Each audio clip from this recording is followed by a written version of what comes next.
Okay, good afternoon, and thank you so much for your patience today, and welcome to the Washington Foreign Press Center's virtual briefing. I'm Jean Fischetti, and I'm pleased to welcome our briefer, Ann Neuberger, Deputy Assistant to the President and Deputy National Security Advisor for Cyber and Emerging Technology, who will provide an update on the International Counter-Ransomware Initiative. On October 13th and 14th, the White House National Security Council facilitated an international counter-ransomware virtual event with over 30 countries and the European Union, with the goal of accelerating cooperation to counter ransomware. The meetings addressed improving network resilience, addressing the financial systems that make ransomware profitable, disrupting the ransomware ecosystem via law enforcement collaboration, and leveraging the tools of diplomacy to address safe harbors and improve partner capacity. Deputy National Security Advisor Neuberger will discuss the results of this week's event and how the administration is working closely with international partners to address the shared threat of ransomware and galvanize global political will to counter ransomware activities. A quick review of the ground rules for today. This briefing is on the record, and we will post the video and transcript of this briefing on our website, fpc.state.gov, as soon as it is available. If you do publish a story as a result of this briefing, we kindly ask that you share a link to your story by emailing us at dcfpc@state.gov. During the question and answer session, if you have a question, please go to the participant field and virtually raise your hand. If you are called on to ask your question, we will unmute you and request you turn on your camera. If you wish to be on camera for the entire briefing, please go ahead and do so now. And lastly, if you've not already done so, please rename your Zoom profile with your full name and name of your outlet so we know who's asking questions. And with that, I will turn it over to Ms. Neuberger. Jean, thank you so much for the introduction. Good afternoon, good evening. Thank you so much for joining us from different outlets around the world. So I wanted to share reflections from the virtual Counter-Ransomware Coalition Initiative meeting we hosted at the White House earlier this week with ministers and senior officials from over 30 countries and the European Union to accelerate our joint cooperation to fight ransomware. Participants covered everything, as Jean noted, from efforts to improve national resilience, to experiences addressing the misuse of virtual currency, to launder ransom payments, our respective efforts to investigate and prosecute cybercriminals as a tool to address, and diplomacy to counter ransomware. While the United States facilitated the meeting, it was not solely a U.S. initiative. Indeed, every four of the focused panels were chaired by other countries. India chaired the resilience panel, the United Kingdom chaired the countering illicit use of cryptocurrency panel, Australia chaired the panel on disrupting ransomware infrastructure and actors, and finally Germany chaired the diplomacy panel. Delegations recognize the importance of international cooperation to address the transnational threat from ransomware. This truly wasn't just another meeting. The meeting is noteworthy in that it was the first time that delegations brought together experts that usually operate in parallel channels, like law enforcement, cyber resilience, diplomacy, financial regulators. All of these channels are relevant to disrupting ransomware, and the global community really brought them together for the first time to consider how we better connect and integrate those efforts, to see where cooperation is working, where it isn't, so we can improve and counter ransomware more effectively. Let me talk for a moment about why international cooperation to counter ransomware is important.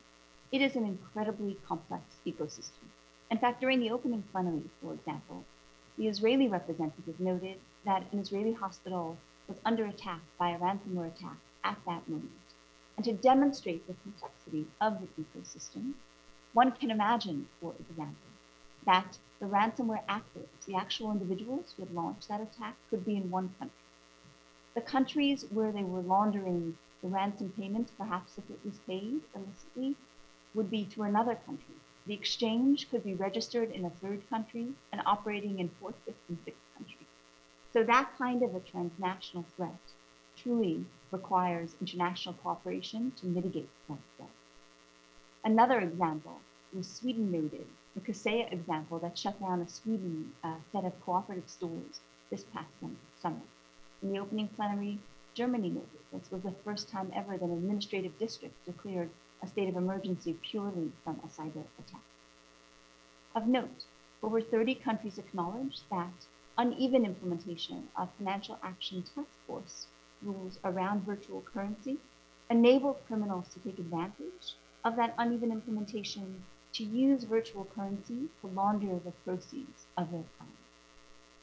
Countries repeatedly noted the value of cooperation among international partners to enhance the exchange of information and pointed to opportunities to automate certain information exchange so it was as rapid as the threat moves. Because ransomware criminals often repeat their activities, repeat their tactics and techniques, more robust and real-time communication across governments can not only enhance national capabilities to address a ransomware attack while it's happening, but can also potentially prevent an attack. So the big takeaway, it takes a network to fight a network. It takes a network of countries connecting the individual elements within the country across diplomacy, law enforcement, financial regulators, and resilience or CERT, connecting that and then connecting globally to fight the network of ransomware actors, infrastructure, and illicit use of virtual currency. And indeed, the mix of experts that were in the room from areas that traditionally operate in parallel channels will be core to disrupting that ecosystem. So this meeting was really about a global community bringing together government experts for a frank exchange of where counter-ransomware cooperation is working, where it can be improved, and what tools and best practices exist to achieve that shared goal. A recurrent theme throughout the discussion was the need to integrate these expert communities going forward and facilitate their cooperation to counter ransomware. And a number of the countries have committed to work together to carry this moving forward. So with that, I look forward to your questions. Jean, back to you. Thank you so much. So again, just a reminder to virtually raise your hand if you have a question.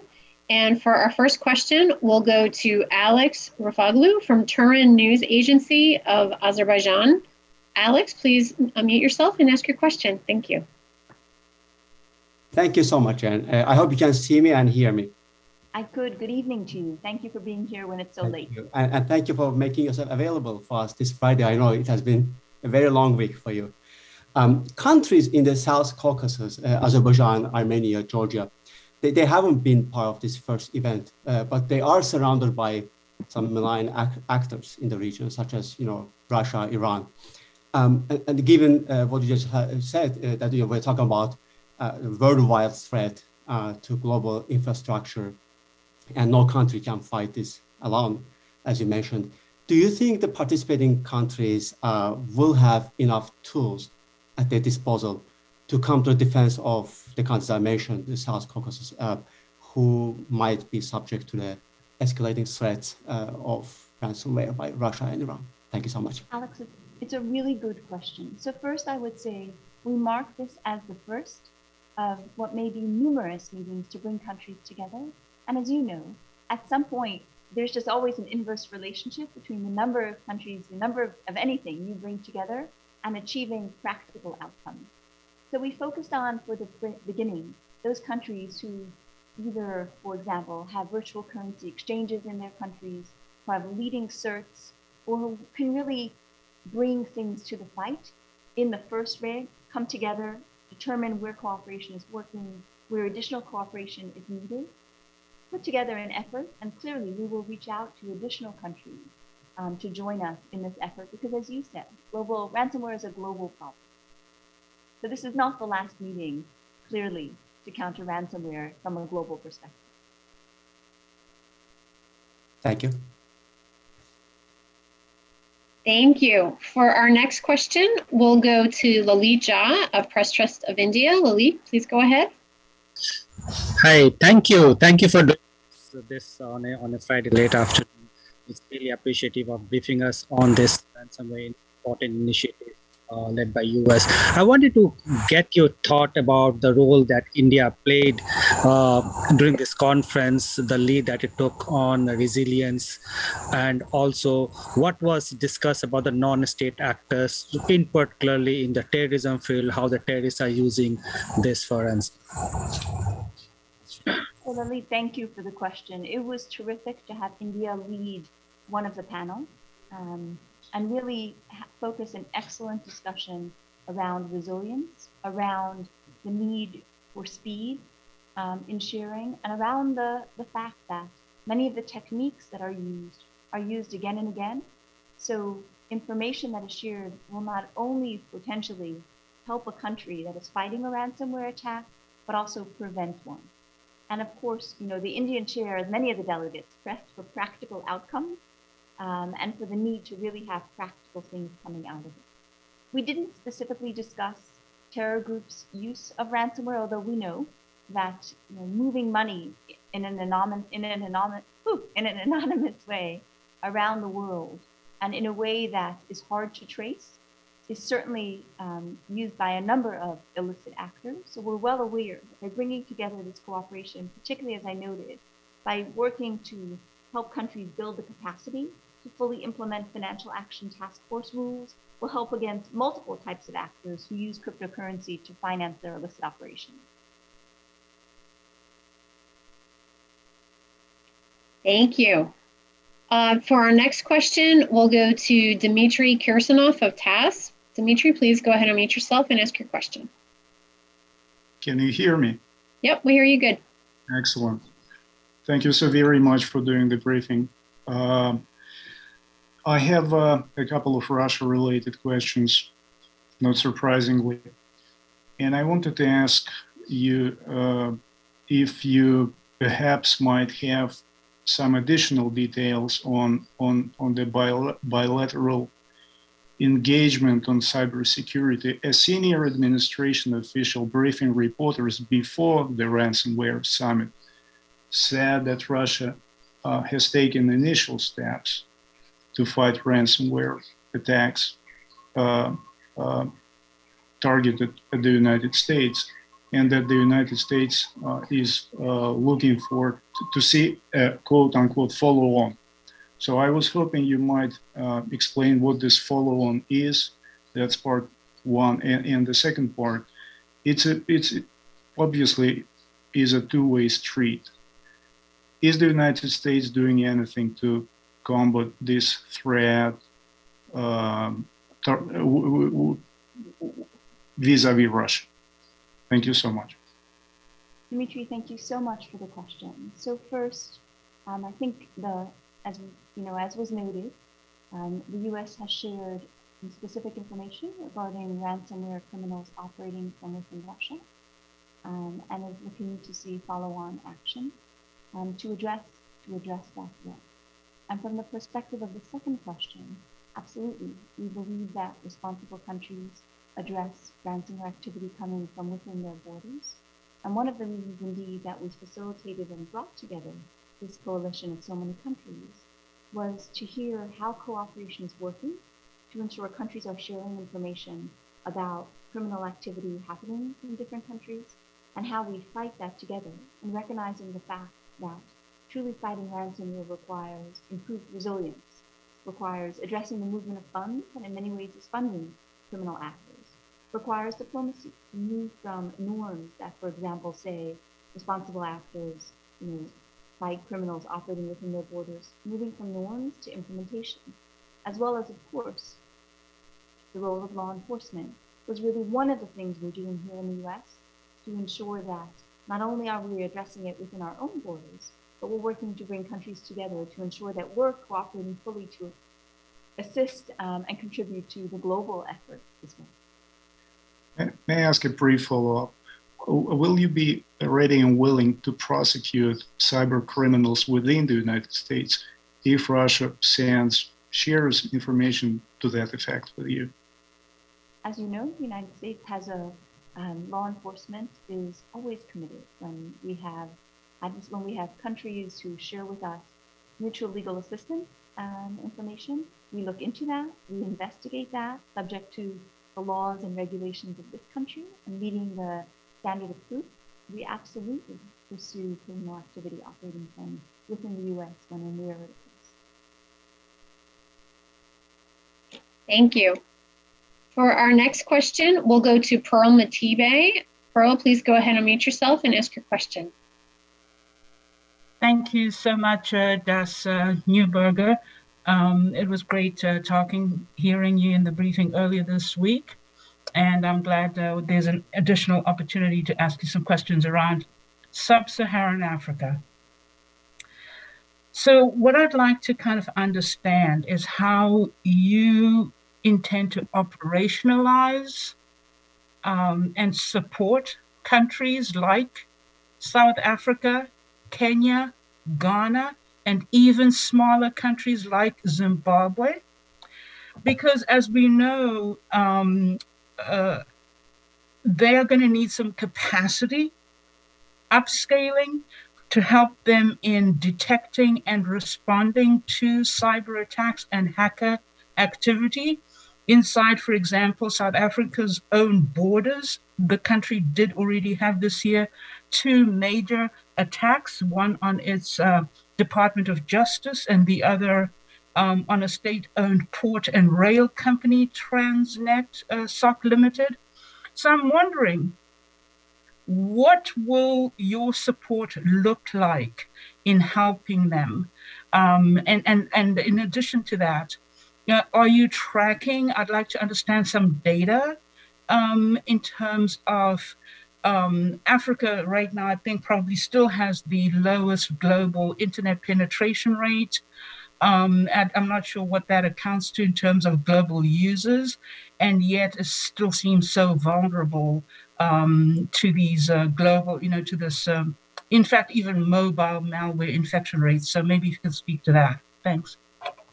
Well, thank you so much for the questions. And as you noted, it was really exciting for us that in the group of countries, we had Nigeria, Kenya, South Africa participating and really contributing insights and thoughtful just experiences from their fight against ransomware.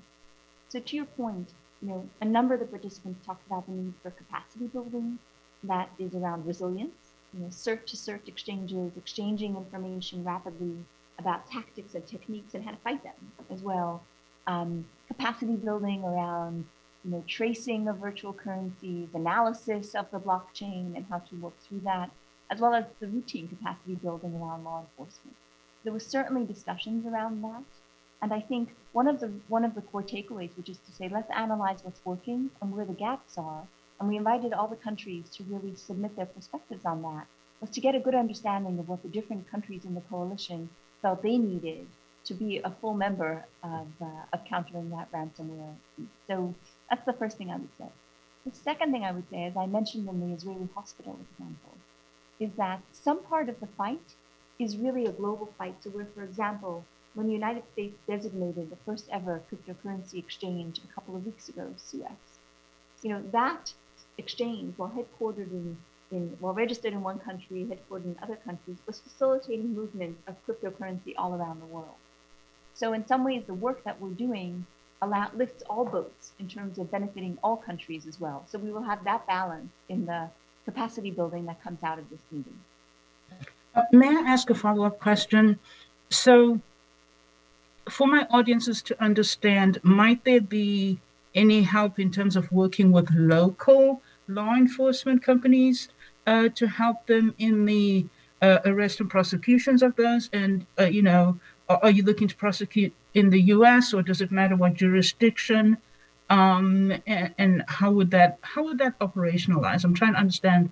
Yes, I understand this, the overview of the initiative. How can my beneficiary sitting in Johannesburg understand what that impact is to them? It's a really good question. So one of the panels was disruption, and we had a good group of local police, national police, law enforcement, and they were discussing the different regulatory and legal models around the world and how to better connect them so that information is flowing in a rapid way. So I think, Pearl, one key area is going to be these questions that we now will go out to the group to learn from the models in different countries, which will then help us do the step 2, which is to say, how do we better connect the information and the capacity building to the right entities in each country? Thank you so much. You're welcome. Thank you, Pearl. I think we have time for 1 or 2 more questions. I'm going to go to one that was submitted in advance from Hee Jun Seo from Radio Free Asia, who asks, during the meeting, was the effort to mitigate North Korea's cyber threat discussed? There have been reports that North Korea is targeting several media corporations using COVID-19 as a theme. How should this problem be tackled when North Korea is such a difficult actor to control? So this particular meeting focused on ransomware, and it focused on the 4 elements of the fight rather than any particular country. It focused on uniting law enforcement efforts, uniting efforts to trace illicit use of cryptocurrency, and it focused on building resilience and deepening diplomatic partnership to ensure that norms around addressing ransomware activity from within borders are fully implemented. There was not a discussion about broader cyber activity or any particular country cyber. Great. I think we have time for one more. We'll go to Sergey Papa from RIA Novosti. Sergey, go ahead and unmute yourself and ask your question.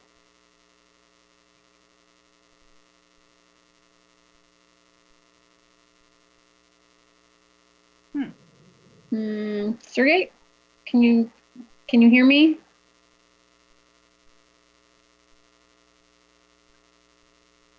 Let me see if I can ask to unmute.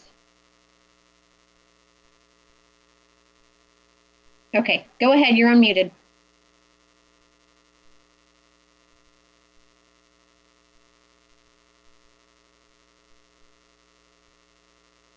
Oh, he says, sorry, I guess my mic is off.